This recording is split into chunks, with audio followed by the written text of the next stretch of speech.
और इसी बीच एक बड़ी खबर हमें मिल रही है। इस वक्त की बड़ी खबर दिल्ली से है, जहां कांग्रेस वर्किंग कमेटी की बैठक में घमासान की खबरें निकलकर आ रही हैं। कांग्रेस नेताओं के खत पर राहुल गांधी ने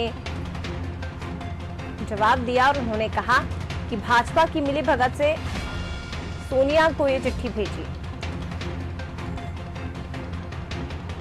तो इस बयान के बाद गुलाम नबी आजाद, कपिल सिब्बल नाराज नजर आ रहे हैं। ये कहा कि मिलीभगत अगर साबित हुई तो इस्तीफा दूंगा, ये बयान दिए गए हैं। तो कांग्रेस नेताओं के खत पर राहुल गांधी ने जमकर फटकार लगाई, जिसके बाद जो आला नेता हैं कांग्रेस के, वो खफा हो गए।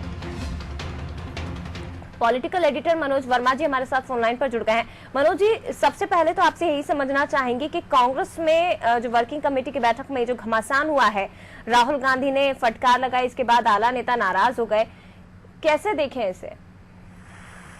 देखिए जया, सबसे बड़ी बात है कि जिस आंतरिक लोकतंत्र की दुहाई कांग्रेस देती है और निशाना साधती विपक्ष पर, उनकी खुद की पार्टी में वो लोकतंत्र अब दिखाई दे नहीं रहा है। क्योंकि 23 नेताओं ने जो चिट्ठी लिखी थी, उसके बाद सोनिया गांधी ने इस्तीफे की पेशकश की और मनमोहन सिंह ने उसका विरोध किया और एलके एंटोनी ने जो चिट्ठी लिखने वालों को फटकार लगाई।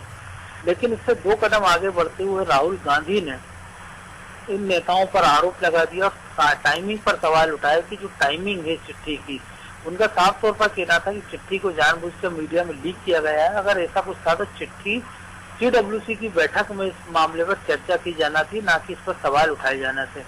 इसके साथ ही राहुल गांधी ने सीधे तौर पर आरोप लगा दिया कि इस पूरे मामले में बीजेपी की कांग्रेस नेताओं से मिलीभगत है। इसके बाद जो गुलाम नबी आजाद हैं वो उससे उखड़ गए हत्थे से और उन्होंने साफ तौर पर कहा कि अगर इन आरोपों में दम है तो फिर वो पार्टी से इस्तीफा दे देंगे।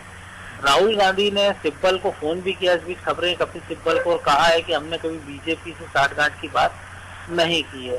तो ऐसे में कह सकते हैं कि जो लंबे समय बाद, 1 साल से भी लंबे समय बाद CWC की जो बैठक हुई है, उसके बाद ये पूरा घमासान कांग्रेस पार्टी में मचा हुआ है। कांग्रेस में नए अध्यक्ष पे माथापच्ची चल रही है। और इसके साथ ही कपिल सिब्बल ने जो राहुल गांधी के आरोप के बाद अपने ट्विटर हैंडल से कांग्रेस पार्टी का लिंक हटा दिया है। हालांकि बाद में उन्होंने ट्वीट कर बताया कि उन्हें राहुल गांधी ने फोन कर कहा कि उन्होंने बीजेपी से साठगांठ वाली बात नहीं की है और सिब्बल ने पहले का ट्वीट हटा दिया है। तो इससे पहले कपिल सिब्बल राजस्थान में जब घटनाक्रम चल रहा था, अशोक गहलोत सरकार खतरे में थी और सचिन पायलट ने बगावत कर दी थी और 18 विधायकों के साथ अलग चले गए थे, तब भी कपिल सिब्बल ने कहा था कि हमको सोचना चाहिए कि कांग्रेस अपने घोड़ों को अपने अस्तबल में क्यों नहीं इकट्ठा करके रख पा रही, क्या हम तब जागेंगे जब हमारे घोड़े दूसरे के अस्तबल में चले जाएंगे। तो कह सकते हैं कि इस पूरे घमासान के बाद सुरजेवाला ने भी दोपहर 1:30 बजे कपिल सिब्बल के ट्वीट का जवाब दिया और उन्होंने कहा कि राहुल गांधी ने ऐसी कोई बात नहीं की है। सुरजेवाला ने ट्वीट किया, रणदीप सुरजेवाला ने, कि राहुल गांधी इस तरह का शब्द नहीं कहा और न ही संकेत दिया है। कृपया मीडिया में चल रहे झूठे बयानों के बहकावे में नहीं आए। तो कह सकते हैं कि अब कांग्रेस की ओर से जो आला कमान पर और जो बड़े नेता हैं, उन्होंने डैमेज कंट्रोल की कोशिश की है, लेकिन जितना नुकसान कांग्रेस का हो सकता था वो कांग्रेस का नुकसान हो चुका है। और चिट्ठी जिन नेताओं ने लिखी है, समझना चाहेंगे क्योंकि कपिल सिब्बल ने ट्वीट किया था और उसके बाद ट्वीट को हटाना और कहा कि राहुल गांधी ने तो ऐसा कुछ भी नहीं कहा है, इसे किस तरह से देखें? लेकिन मैंने जैसे कहा गया कि ये डैमेज कंट्रोल की एक तरह से कह सकते हैं कि कोशिश चल रही है। सर मैं रोकूंगी आपको, लौटूंगी आपके पास। हमारे साथ रजनीश अग्रवाल जी बीजेपी से जुड़ गए हैं। रजनीश जी, स्वागत है आपका। जी धन्यवाद। सर, जो कांग्रेस वर्किंग कमेटी की बैठक हो रही थी, उसमें बताया जा रहा है कि चिट्ठी को लेकर राहुल गांधी नाराज हो गए और फटकार भी लगाए, जिसके बाद इस्तीफे की भी बात सामने आई कपिल सिब्बल की तरफ से। अब ये भी बताया जा रहा है कि कपिल सिब्बल ने ये कहा है कि मेरी तो ऐसी कोई राहुल गांधी से बात ही नहीं, उन्होंने जो ट्वीट किया था वो भी हटा दिया। बीजेपी किस तरह से इसे देखती है? क्या बीजेपी को ये लगता है कि कांग्रेस का आंतरिक मामला है, इसलिए इसमें बोलना उचित नहीं होगा? नहीं, ये कांग्रेस कोई व्यक्ति किसी के परिवार के मामला नहीं है। ये कांग्रेस राजनीतिक दल है और राजनीतिक दल के नाते लोकतंत्र में चुनाव आयोग में पंजीकृत है। इसलिए उसका चरित्र क्या है, उसका व्यवहार क्या है, उसका काम करने का ढंग कैसा है, उस पार्टी के अंदर चल क्या रहा है, उसके आंतरिक लोकतंत्र की स्थिति क्या है, बिल्कुल हक है बोलने का। हर एक को बोलने का हक है, क्योंकि ये दल की व्यवस्था लोकतंत्र में है और दल के आधार पर ही सरकारों में आते हैं, इसलिए इनकी अंदर की हालत दुर्दशा कैसी है लोकतंत्र की, कैसा मालिकाना हक एक परिवार मात्र का है कि उससे इतर कोई दाएं बाएं हो नहीं सकता, जो उनकी इच्छा है वही होगा। सोनिया जी लंबे समय रही, 1.5-2 दशक, पर उसके बाद में राहुल जी, फिर सोनिया जी, अब फिर राहुल जी है, प्रियंका जी या सोनिया जी। एक खानदान का मालिकाना हक न केवल इस पार्टी की अचल संपत्ति पर एक तरफा हक है, 5,000 करोड़ का मामला कोर्ट में है ही, बल्कि ये राजनीतिक तौर पर भी खिलवाड़ करते हैं लोकतंत्र के साथ में, खिलवाड़ करते हैं पूरी लोकतांत्रिक व्यवस्था के साथ में, खिलवाड़ करते हैं भारत की अस्मिता के साथ में, ये भी सबने देखा है। इसलिए इसका चरित्र बार बार जिस तौर पर उजागर होता है वो सच्चाई इनकी यही है, और मुझे लगता है कि सच्चाई से कांग्रेस के कार्यकर्ता लगातार न केवल वाकिफ हो रहे हैं बल्कि भुगत रहे हैं, झेल रहे हैं, इसलिए कांग्रेस छोड़ रहे हैं। आपने देखा होगा कि जो युवा नेता हैं, संभावनाशील नेता हैं, अलग अलग प्रांतों के नेता हैं, मैं केवल ज्योतिरादित्य सिंधिया जी के संदर्भ में नहीं कह रहा हूँ, मैं अलग अलग राज्यों में भी कह रहा हूँ। रजनीश जी, मैं लौटूंगी आपके पास, आपकी एक बार फिर से मैं प्रतिक्रिया लूंगी, लेकिन हमारे साथ भूपेंद्र गुप्ता जी कांग्रेस से जुड़ गए हैं। भूपेंद्र जी, स्वागत है आपका। हेलो सर, आवाज आ रही है आपको? हाँ जी हाँ जी हाँ जी सर, कांग्रेस वर्किंग कमेटी की बैठक में जो बवाल इस वक्त मचा हुआ है, राहुल गांधी ने फटकार लगाई, कपिल सिब्बल ने ट्वीट किया, हालांकि वो ट्वीट अब हटा दिया है उन्होंने, कैसे इसको कांग्रेस देखती है? पार्टी अध्यक्ष का चुनाव होना है, लेकिन कांग्रेस वर्किंग कमेटी की बैठक में ही इस तरह से बवाल मच रहा है। इसमें बवाल की बात क्या है? ये तो राय है, हर एक कार्य समिति होती है, इसलिए उसमें लोग अपनी अपनी राय रखते हैं। उसमें राहुल जी की भी राय है, और जो जनता की भावना है, जनता अपनी भावनाएं व्यक्त करती है। उसमें जो कांग्रेस का सदस्य है वो अपनी भावनाएं व्यक्त करता है। जो जब कोई निर्णय के रूप में चीज सामने आएगी, एनोनिमस होगी, वो सर्वसम्मति से आती है, उसको पूरी पार्टी स्वीकार करेगी। कांग्रेस के चरखे वाले झंडे के नीचे सब लोग एक है, और सब लोग एकता से वही निर्णय स्वीकार करेंगे जो कार्य समिति के माध्यम से सामने आए।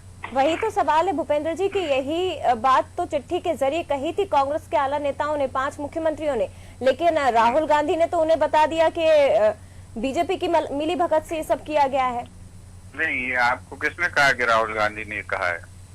ये बात तो सर सभी को पता है ना, अब आप क्योंकि स्वीकार नहीं कर रहे। ये लोग जो बात, किसको सभी को पता है? हमें तो पता नहीं, मैं तो कांग्रेस का बहुत वरिष्ठ सदस्य हूँ। फिर तो सर हैरानी की बात है कि आप कांग्रेस के सदस्य हैं, उसके बाद आपको नहीं पता है।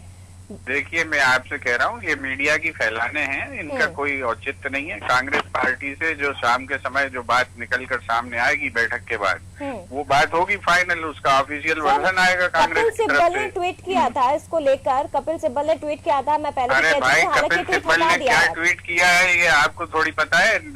और कपिल सिब्बल के ट्वीट पे क्या चर्चा हुई है आपको कैसे पता? कार्य समिति के अंदर, कार्य समिति एक गुप्त बातचीत होती है, सड़क पे थोड़ी आती। उसका ऑफिशियल वर्जन आएगा शाम को, आप उसको फिर देख लीजिएगा।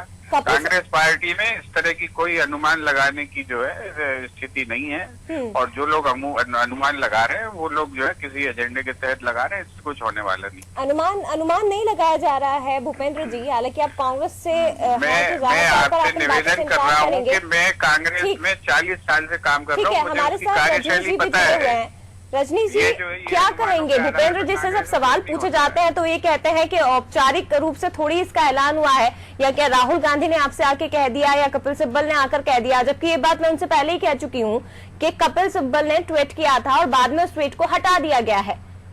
लगातार कांग्रेस के नेताओं के बयान सोशल मीडिया पर, उनके अधिकृत वेरीफाइड ट्विटर हैंडल्स पर, उनकी चिट्ठियां, उनके बयान, उनके मंतव्य, उनके वक्तव्य अलग अलग प्रकार से आ रहे हैं, सबने देखे हैं, कई बैठक के पहले, कई बैठक के बाद, कई बैठक के दौरान। वो रिफ्लेक्शन है कि अंदर क्या चल रहा है। और मैंने कहा आपसे कि कोई भी राजनीतिक दल, भारतीय जनता पार्टी भी क्यों ना हो, इन तमाम प्रकार की प्रक्रियाओं से हम बच नहीं सकते, क्योंकि हम एक पंजीकृत राजनीतिक दल हैं जो संसदीय लोकतंत्र में, जो पार्टी आधारित लोकतंत्र में, वो जिनकी अपनी जिम्मेवारी है, उनके अंदर चल क्या रहा है जनता के सामने उजागर हो ही जाना चाहिए। और जो उजागर हो रहा है कांग्रेस का तमाशा, एक परिवार का मालिकाना हक, मेरी टिप्पणी ले लीजिएगा।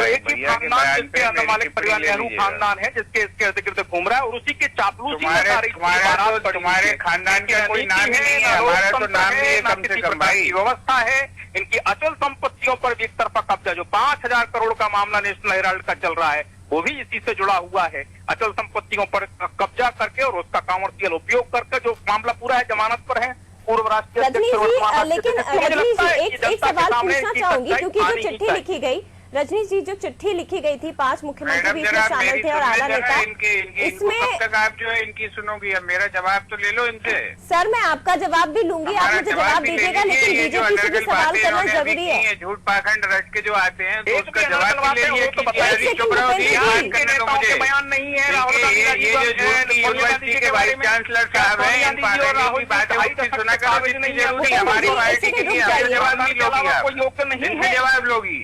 क्या खानदान के अलावा हमारी पार्टी के बारे में हम बोलेंगे कि ये बोलेंगे? तथ्य है ये लोकतंत्र का अरे भाई, सच्चाई को पहचानो तो ठीक, नहीं पहचानो तो आपके तो ये हवा में 500 कार्यालय बन गए हैं। आप तो बहुत हरी हमारे रजनी जी, एक सेकंड रुक जाइए, मैं आपके पास भी आती हूँ। भूपेंद्र जी, एक सेकंड रुक जाइए। जो है मुफ्त भूपेंद्र जी, कार्यालय बनाते सर हैं। प्लीज एक एक करके अपनी बात रखिए। ये सब आसमान से टपकी है संपत्ति है। हाँ, कार्यालय बनाएंगे खुद की। सर इस तरह से आप दोनों की भी बातें जनता तक नहीं पहुंच पा रही, कुछ समझ नहीं आ रहा है। आप दोनों क्या कह रहे हैं, कुछ भी स्पष्ट नहीं हो पा रहा है। आपका ये पैसा आसमान से टपका है क्या? सौंपने का काम आपका केवल कांग्रेस आसमान ने से किया। टपक के आया ये पैसा कि इसी देश से उठाया है, इसी जमीन से खोदा है। 5,000 करोड़ का घोटाला करने वाले लोग जमानत पर हैं। अरे आप जो है आप एक घोटाले में सजा दे पाए हो तो बता दो। ठीक है रजनी जी, एक एक करके सर प्लीज अपनी बातें रखिए। सर ना मुझ तक आपकी आवाज पहुंच पा रही है, ना जो लोग आपको सुन रहे हैं उन तक पहुंच पा रही है।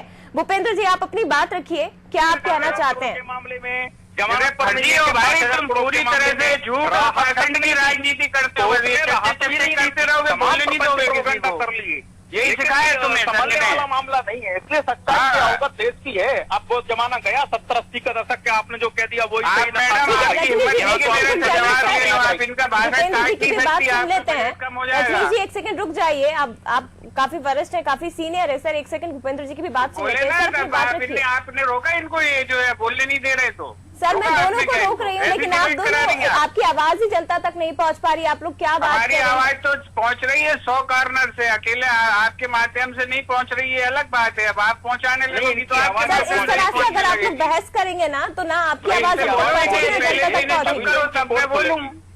सर अभी आपको मौका दिया है तो आप अपनी बात रख लीजिए। हमने रख दिया मौका, अभी कहाँ दे रही हैं आप मौका? बताइए आपका चलिए सवाल। ठीक है भूपेंद्र जी, कोई बात नहीं। सर आपसे जब सवाल पूछे जाते हैं तो आप इसी तरह का जवाब देते हैं। रजनी जी एक सवाल, एक आखिरी सवाल रजनी जी मैं आपसे पूछना चाहूंगी। ये जो चिट्ठी सामने आई थी, इसको लेकर राहुल गांधी ने बीजेपी की मिलीभगत का आरोप लगाया है, क्या कारण है सर इस तरह की बातें राहुल गांधी की तरफ से कही गई? रजनी जी आवाज आ रही है आपको? हाँ, मैं बिल्कुल सुन रहा हूँ। मैं इनको समय दे दीजिए ताकि ये लड़ लें, भड़ास निकाल लें, चैनल पर भी, लोकतंत्र की व्यवस्था पर भी, मीडिया पर भी और दूसरे राजनीतिक दलों पर भी। पर अपने सवालों से बचें, इनकी भड़ास निकलने दीजिए पहले।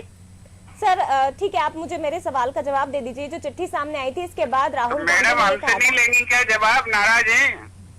सर मैंने आपको मौका तो दिया था। कहाँ दिया आप मौका बोलिए, भैया? अभी इनसे मैंने पूछेंगे, आपको अभी जो मौका दिया था। है सुनिए तो, अभी 2 घंटे पहले एक ट्वीट आया इनकी पार्टी का, 2 मुंह वाले सांप बताया पवैया जी ने। इनसे पूछे इनकी पार्टी में 2 मुंह वाले सांप कौन कौन आए अभी नए, ये बताएं, जवाब दें। दूसरों की पार्टी के ट्वीट पे बड़े मटक रहे हैं ये बताएं। पवैया जी ने अभी 1-2 घंटे पहले जो ट्वीट किया है कि 2 मुंह के सांप घुसा है हमारी पार्टी में और हम तो मनुष्य हैं, तो ये जो सांप कौन है आपकी पार्टी में? जरा इसके जवाब इनसे लो, आप जरा हौसला करिए आप। भूपेंद्र जी लेकिन अभी हम किसी और टॉपिक पे डिस्कस कर रहे हैं सर, उससे मेरा सवाल आप सुन लीजिए।